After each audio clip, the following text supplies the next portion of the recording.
मिलेगी तो अपना मन से भी कहा कि अलग अभी हम नहीं कहते हैं कि नहीं मिलेगा, लेकिन अब सवाल है टीवी की बात रातें हम देख रहे थे तो उन्होंने कहा था कि भाई 2 भाजपा को और 2 जदयू को और 1 लोजपा की बात हो रही है।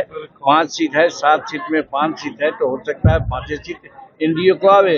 तो वैसे परिस्थिति में हम हिंदुस्तानी अवाम मोर्चा कहाँ है, इसलिए हमको मांग करना चाहिए।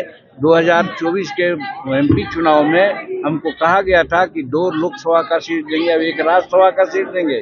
तो उस समय 1 लोकसभा का सीट दिए, 1 चुनाव में जीते। धन्यवाद देते हैं नरेंद्र मोदी जी को कि उन्होंने 1 चुनाव पर जीत गए तो हमको मंत्री भी बना दिया।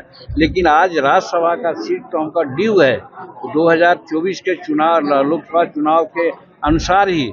तो आज जब अप्रैल में 2025 में लोकसभा का राज्यसभा का चुनाव होगा तो उस समय हिंदुस्तानी अवाम मोर्चा सेकुलर को 1 सीट मिलना चाहिए।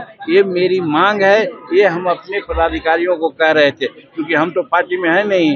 हमारा राष्ट्रीय अध्यक्ष इसके लिए मांग कर सकता है, हमारा प्रवक्ता मांग कर सकता है, हमारा प्रधान सचिव मांग कर सकता है, हम तो संरक्षक हैं, इसलिए हम अपने पार्टी के लोगों का ऐसा कह रहे हैं। सब सुझाव दे रहे थे कि अलग हो जाएंगे अगर नहीं मिलेगा इस तरह का। अब देखिए वो तो अलग बात है, जब तक संगठन हम लोग हैं, अलग अलग होने की बात वो नहीं कहे। आप लोग देखिए फिर ट्विस्ट कर रहे हैं। हमने कहा कि आज हम मान्यता प्राप्त पार्टी नहीं है, इसलिए नहीं है कि हमको 8 सीट नहीं है, तो 6 सीट मिलवे किया था तो हमको 8 सीट कैसे हो जाता।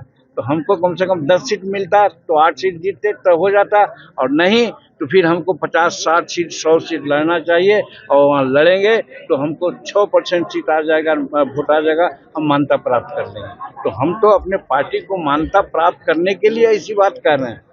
ठीक सर।